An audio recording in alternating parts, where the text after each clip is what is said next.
L'Olleria és un ajuntament d'un poble relativament menut i gran. Estem ahí en el tramo de menys de 10.000 habitants, però tinguem 8.600 i per tant ja és una complexitat una miqueta gran. El dia a dia d'un ajuntament com este, en esta legislatura ha estat contínuament treballant tot l'equip de govern per treure projectes endavant, en els recursos que tenim, en la plantilla que tenim i en totes les ajudes disponibles que hem pogut traure. Sí que és de veres que n'hi ha èpoques en les que hi ha més aglomeració, però el dia a dia és no parar per a poder treure projectes endavant, idees noves que beneficien a tota la nostra població i que l'Olleria se senta un poble important com el que és, el segon poble en habitants de la vall d'Albaida, però un dels primers en potencial econòmic, en potencial industrial, laboral i sobretot social. Jo crec que el dia a dia és estar en contacte amb la gent, en les entitats i tindre aquesta interrelació, comunicació per a entre tots i entre tots i totes fer un poble millor. Esta legislatura ha portat endavant molts projectes.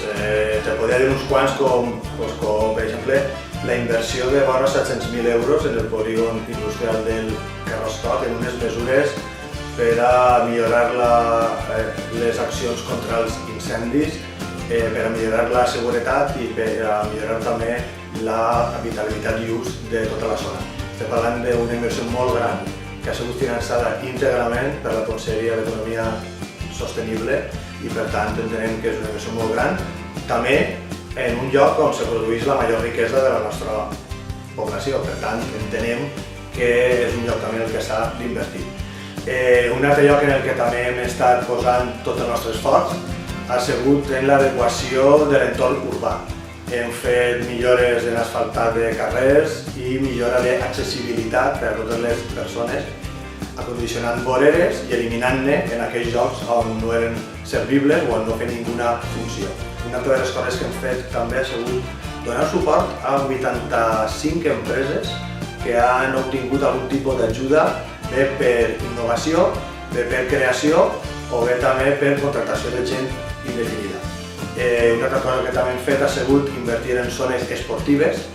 Hem augmentat la capacitat de les seues zones amb la construcció d'una pista de pàdel i amb la construcció d'una pista multiusos, bàsicament per a futbol sala i bàsquet. Per tant, aquesta gran demanda que n'hi havia de llocs per a practicar esport, que s'havia cobert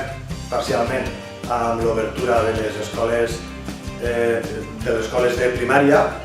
ara es veurà millorada també amb la construcció de pistes per a practicar esport i tots els xiquets i xiquetes de les escoles esportives, vora 400 persones, tindrem més instal·lacions per a poder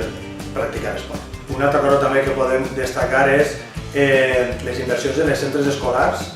de primària i també la EPA i sobretot l'escoleta, on a través de diversos programes i de recursos municipals hem anat millorant-les i donant-li tot aquest manteniment que cal als centres.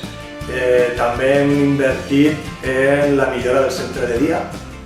amb l'ampliació de mobiliari i material, i actualment està en procés de licitació el que són les obres de l'ampliació i millora de la primera planta del centre de dia. Bé, jo crec que el pacte de compromís per l'alcaldia de l'Olleria té un balanç positiu en tots els sentits. Positiu perquè no hem deixat de fer coses, no només l'última setmana, sinó hem estat 4 anys fent coses, perquè uno està així durant 4 anys i ha de treballar contínuament per tots 4 anys per tots els seus habitants. Jo crec que l'equip de govern de Compromís, si una cosa pot estar content i orgullosa, és d'haver estat treballant tots els dies per totes i cada una de les persones que viuen i treballen.